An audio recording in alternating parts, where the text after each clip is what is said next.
And when you're painting, you know, take your time. Don't rush. Like I said, if you see a dry spot, feel free to go back and give it an extra coat. You see me do it all the time, you know, like look at me, I'm painting this bumper here.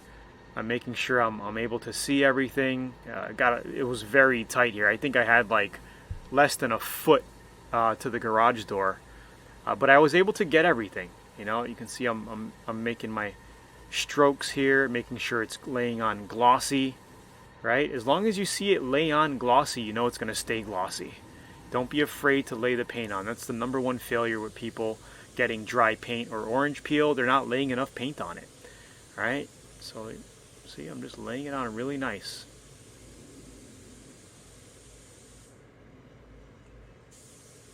And this is the first coat. The second coat always comes on a lot glossier. Okay, but you want to make sure your first coat is also nice and thick.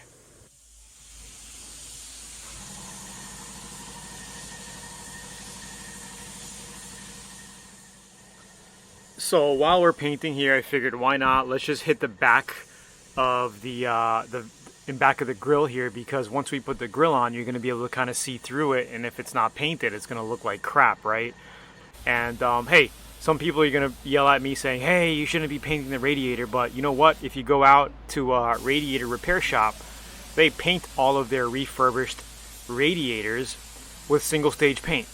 So, you know, to make them look good again. So a little bit of paint's not going to hurt it. It's not going to hurt the cooling of it. I've never had any issues of with the thing overheating or anything like that. But anyway, this is how you paint.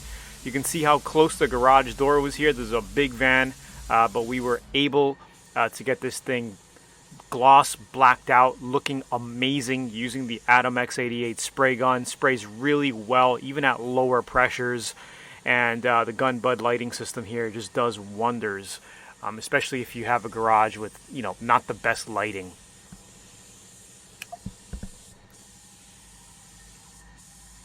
And I'm not going to lie, even if you have a garage with great lighting, the Gunbudd still works, because no matter how good your lighting is, you're never going to have direct lighting right in front of you just like this. You know, you always have some sort of shadow, even if you're trying to get into squeezing into some tight areas like this. You know, you're going to end up with some shadows and some dark spots. Even the back, if I didn't have my Gunbudd light here in the back of this van here, it would be pretty dark, you know, and it's just so much easier than setting up light systems all over the shop. You know, I've literally painted complete cars in a pitch black garage just with the Gunbudd light system, and I've heard guys telling me that this thing stays on for like 7 hours with one charge. Pretty cool gadget. I mean, I thought it was a gimmick at first, but it's an amazing product. I use it every time I paint, even if I'm in a well-lit garage.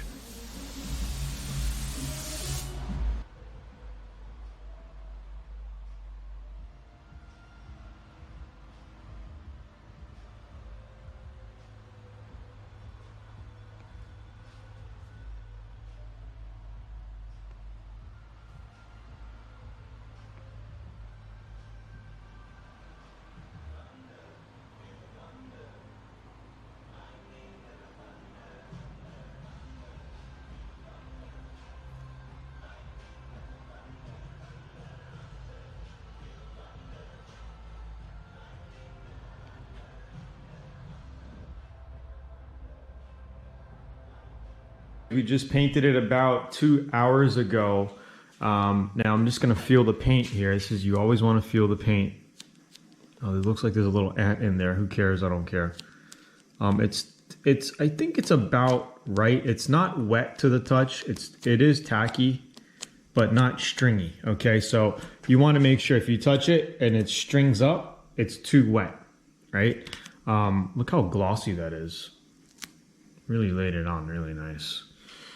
So what I'm going to do now is basically unmask our two-tone area. We're going to start unmasking the whole van up, because you don't want to let this set too much. Like, for instance, wait overnight till tomorrow. You want to do it within 2 to 3 hours. This way you can get the masking off, the fine line tape off, without peeling the black paint. You know what I mean? So I think it's going to look really, really cool. So let's start unmasking it. Look at these bumpers. Super glossy.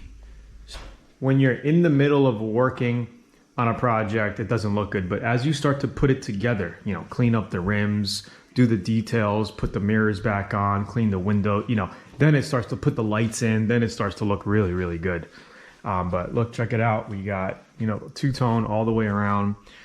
We did our gloss black bumpers. I think it's gonna look really hot once it's unmasked. So super excited. Let's start unmasking it slowly. I'll record some footage unmasking some certain areas, not the whole thing, just so you get an idea of how this looks. Maybe we'll start right here. And you know, we just want to be careful because I also don't want to peel off the white. So it's going to be a little time consuming to do this, but I think it's going to be worth the patience in taking this unmasking. You know, let's see here. We're just going to test. Yeah, I think it's dry enough actually. You know, and then we would take fine line tape off here. I just don't want to peel that. If it's in there, it's okay. And when you peel, you always want to peel away from, you don't want to be peeling upward. You know what I mean? You want to peel away from the wet paint. Peel away from the wet paint. And this is a perfect timing actually. It's going to look really hot. Check that out. Pretty good with our overspray. Looking really, really good. So I'll just record tidbits here and there. You know, obviously you just seen how I did it. And that's how it's going to look. Looks pretty hot. Here, this is how it's going to look.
Paint job is looking amazing. We're gonna go ahead and put our rims back together. We painted these center caps and the ring.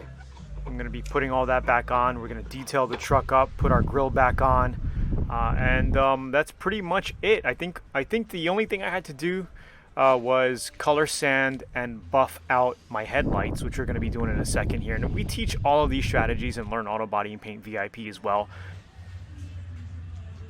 Alright, so we're doing the headlight tactic here. We have other videos in VIP that show you step by step on how to restore headlights like this. You got two ways to do it. You can sand them out with like 600 grit, get them down to 800 grit and clear coat them. Alright, that's one way. The other way is to do this step here, which is sanding down with 1500 grit, depending on how grimy they are. You can start with 1200, go down to 15, then 2000 grit, and then buff them out with regular compound like I did here. And then you can use the foam pad and glaze, and they came out nice. So you can buff them out or you can clear coat them. We have other videos that show you step by step in VIP how to do this. Hope you're enjoying this whole series here on the Good Van project.